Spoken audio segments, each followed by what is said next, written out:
Bon allez, cette fois ça suffit, tu arrêtes de procrastiner et tu te mets à cette lettre d'accompagnement. Bon, c'est pas si compliqué après tout. Par quoi je commence? Cher monsieur... Non mais remarque, on n'est même pas sûr que ce soit un homme. Du coup, chère madame... C'est pareil, c'est pas forcément une femme, même si elles sont majoritaires. Bon, allez. Cher monsieur, madame. Vous trouverez mon manuscrit, qui n'est peut-être pas le meilleur que vous ayez lu. Non mais attends, ça va pas là. Je me saborde. Non, ça va pas du tout, je peux pas dire ça.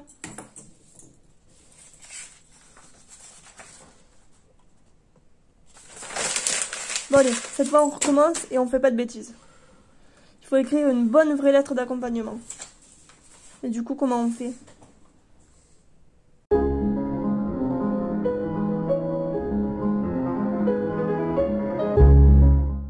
Bonjour à tous, je suis ravie de vous retrouver dans cette nouvelle vidéo où nous allons parler de l'écriture d'une lettre d'accompagnement. Pour ceux qui ne me connaîtraient pas, je suis Laura Ferré-Rincon, j'ai 27 ans et sur cette chaîne, je vous invite à découvrir les coulisses de l'édition.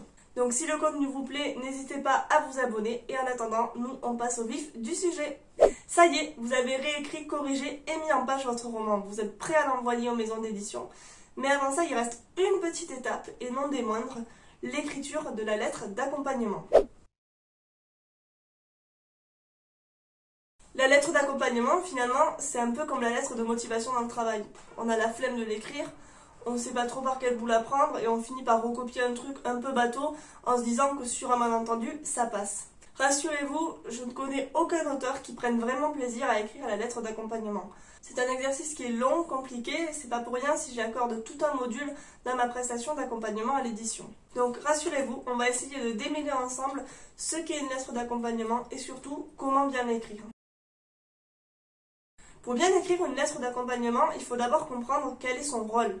Une lettre d'accompagnement, comme son nom l'indique, va accompagner votre manuscrit jusqu'au bureau de l'éditeur ou en tout cas jusqu'au comité de lecture. Souvent, on pense que la lettre d'accompagnement est là pour susciter l'intérêt. C'est pas le cas. Son rôle, c'est pas de donner à l'éditeur l'envie de lire. C'est son boulot. Il est là pour éplucher les manuscrits et il va le faire quoi qu'il arrive.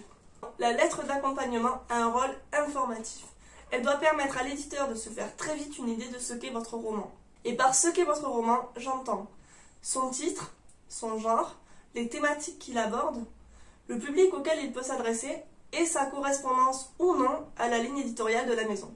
Petit point sur ce qu'est une ligne éditoriale. Donc grâce à ce document, l'éditeur sait en quelque instant si le manuscrit que vous lui envoyez serait ou non susceptible de lui plaire. Parce que forcément, si vous vous adressez à une maison d'édition qui ne fait pas de théâtre ou de poésie et que vous leur envoyez un recueil de poésie, ça peut être le meilleur recueil du monde. Si la maison d'édition n'en publie pas, elle ne va pas être intéressée. Vous l'aurez compris, la lettre d'accompagnement est capitale dans l'envoi d'un manuscrit. C'est ce qui va permettre de faire un premier tri et c'est aussi ce qui va permettre du coup à votre roman de passer ou non les premières sélections. Mais la lettre d'accompagnement ne fait pas tout. Parce qu'évidemment, c'est la lecture de votre manuscrit, la qualité de celui-ci, son ton, son écriture, son intrigue, qui vont déterminer si oui ou non ça va aboutir sur un contrat. On a bien compris que c'était utile de soigner sa lettre d'accompagnement, mais du coup, comment on fait et comment on l'écrit? C'est un autre sujet. La mauvaise nouvelle, c'est qu'il vous faudra sans doute plusieurs essais pour arriver à quelque chose de concluant. La bonne, c'est que l'écriture d'une lettre d'accompagnement, c'est quand même très codifié. Donc une fois qu'on a ces codes-là, on acquiert, comme je le disais plus tôt, des automatismes et ça devient de plus en plus facile de l'écrire. Premièrement, la forme. Faites court, vraiment. Une lettre d'accompagnement, en général, c'est une page maximum, en taille 12, interligne simple ou 1.5. Et au niveau du style, il faut vraiment aller à l'essentiel. Visez quelque chose qui soit simple et épuré. Puisque comme je le disais plus tôt, ici c'est pas votre style qui va être étudié, c'est vraiment les informations que vous allez transmettre.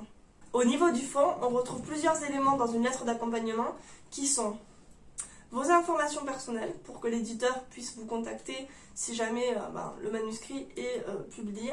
La raison pour laquelle vous contactez cette maison d'édition, donc ça c'est comme une lettre de motivation. Ce petit paragraphe est là pour montrer que vous n'avez pas envoyé au hasard en fait uniquement parce que la maison a accepté les soumissions par mail, ce que beaucoup font, hein, ce que j'ai eu fait aussi, mais c'est pas forcément le bon plan. La seconde chose ensuite, c'est la présentation de votre ouvrage. Et pour ça j'entends plusieurs éléments. Le titre tout d'abord, le genre de votre texte, le public auquel il s'adresse, sa taille, donc sa taille en indiquant le nombre d'espaces comprises, puisqu'en édition c'est féminin, et enfin un résumé de votre livre. Donc par résumé, j'entends vraiment un résumé, c'est quelques lignes sur ce qui s'y passe.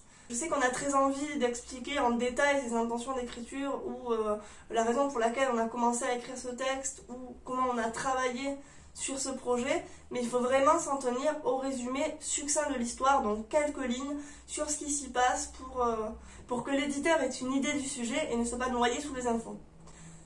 Et enfin, la troisième partie donc, de la lettre d'accompagnement qui est facultative, ça dépend vraiment de votre parcours, c'est ce qui va être un espace biographique où vous allez vous présenter en quelques lignes en tant qu'auteur et si vous avez déjà des publications, mettre la mention de ces publications-là, donc en mettant une courte bibliographie.